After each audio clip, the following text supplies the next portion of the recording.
According to a shocking investigative report by Reuters, an internal Pentagon leak has just exposed an unprecedented scenario. Washington is considering sanctions targeting the crucial links of NATO. The focus of this geopolitical blow is Spain. The document specifies that the Pentagon has evaluated maximum pressure options, the most extreme of which is suspending Madrid's NATO membership.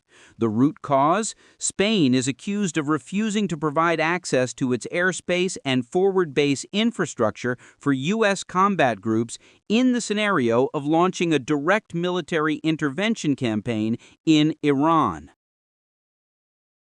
This is no ordinary diplomatic incident. It is a direct cut to the vital nerve of the Western operational burden-sharing system.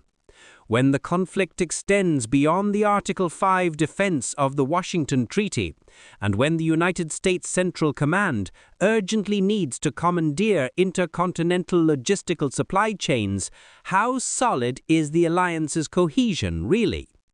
Welcome to the Strategic Analysis Bulletin. I am Mateo. Today we will dissect this dossier of fracture. To decipher the extreme pressure from Washington, we must place the campaign's logistical map onto the analysis table. A military intervention in Iran is not merely measured by strike capability. To counter the Islamic Revolutionary Guard Corps, or IRGC, multi-layered anti-access area denial, or A2AD network, the United States Central Command, or CENTCOM, requires an absolutely seamless intercontinental supply chain. From airspace corridors for strategic bombers and forward supply networks to real-time signals intelligence, or SIGINT, sharing infrastructure. On this sandbox, Spain controls the logistical bottleneck. Capability assessment reports consistently pinpoint two vital choke points on the Iberian Peninsula: Naval Station Rota and Morón Air Base. Rota is the forward anchorage for the destroyer squadron equipped with the Aegis ballistic missile defense, Aegis BMD system, the direct checkpoint at the gateway to the Mediterranean. Meanwhile, Morón is a crucial transit hub for the Air Mobility Command, AMC. This is where the C-5M Super Galaxy and C-17 Globemaster III heavy transport squadrons, along with the KC-46 aerial refueling tankers, gather momentum before darting into Middle Eastern airspace. Madrid freezing access to these bases equates to severing the air line of communication, ALOC, forcing the U.S. Air Force to detour, stretching the operational tempo, and severely eroding rapid response capabilities. So why did Madrid reject the Pentagon's request? The root lies in a rupture of operational doctrine. Article 5 of the Washington Treaty is only triggered for collective defense when Allied territory is attacked. A preemptive campaign in Iran is entirely an out-of-area operation. Legally, and in terms of rules of engagement, Madrid has the right to refuse resource support for a non-defensive campaign. This incident exposes a core strategic flaw. Washington demands unconditional support on a global scale, whilst European allies adamantly restrict operational risks to continental defense boundaries. Let us cut straight to the nature of the suspension option targeted by the Pentagon. Judged by international law and the NATO Charter, this is an unrealistic political flex.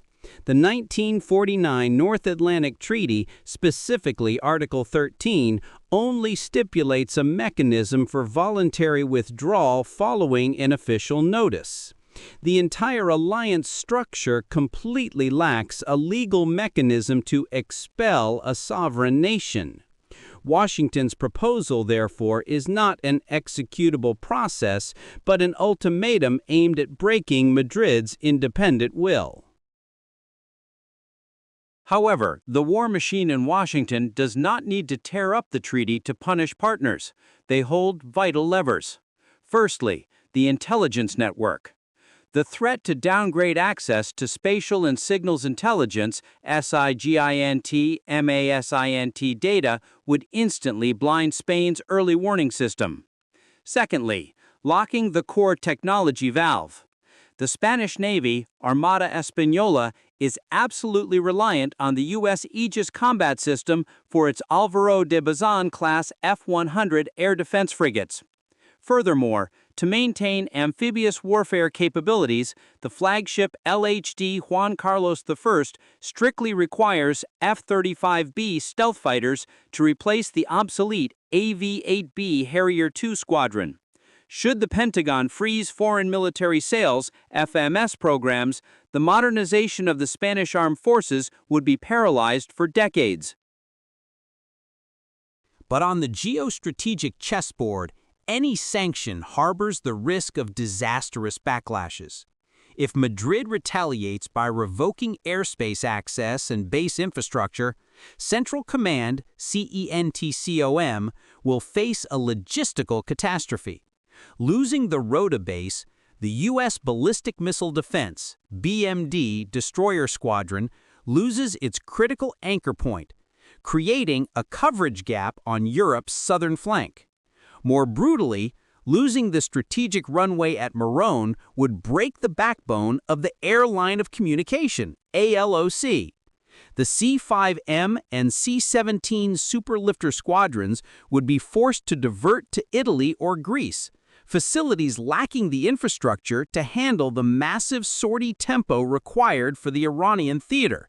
Stretched missions requiring complex air-to-air refueling networks would directly collapse the speed of tactical response. Punishing an ally to project power, ironically, is a knife cutting the U.S. military's own logistical umbilical cord. The Pentagon's leaked email does not just stop at the Spanish border. It is an electrical impulse triggering a fragmentation syndrome across NATO's entire core command system. If Washington is willing to use the leverage of embargoes to coerce a strategic partner simply because they refuse to support an off-the-books campaign, what is the message sent to Paris, Berlin, or Ankara? This is a warning bell for the concept of voluntary interoperability. The alliance risks being downgraded into a system of subservience under Pentagon ultimatums. Strategic trust, the cohesive force maintaining the interoperability of 32 nations, is being severely eroded. This event exposes a core fracture regarding vital space. Europe's security focus is locked onto the eastern flank and the Suwalki Gap hotspot, establishing a direct deterrence perimeter against Russia. Conversely, the U.S. national security doctrine demands global reach, forcing allies to share the expeditionary burden in the Middle East or the Indo-Pacific Indo-PACOM region. The collision between the doctrine of continental defense and expeditionary warfare is unavoidable. On the geopolitical sandbox, Moscow and Beijing are the biggest beneficiaries. The Pentagon dossier provides perfect ammunition for information operations, info-ops, and psychological operations, PSY-ops, campaigns. It strikes directly at the treaty's center of gravity, COG, political unity. The West's fatal flaw now lies not in the capability of the Integrated Air Defense System, IADS, or the number of armored brigades, but in the very internal fracture of the decision-making apparatus in Brussels and Washington.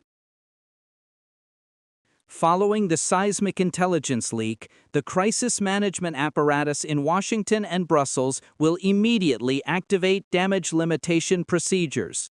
In terms of public diplomacy, officials on both sides of the Atlantic will undoubtedly label this document as tabletop exercises, TTX, by mid-level staff to salvage a unified deterrent posture before public opinion.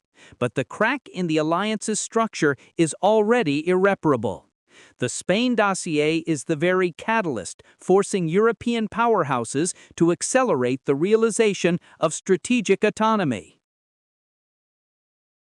The old continent is acutely aware, trading security to hide under the umbrella of U.S. extended deterrence is being priced with forced subservience in expeditionary campaigns.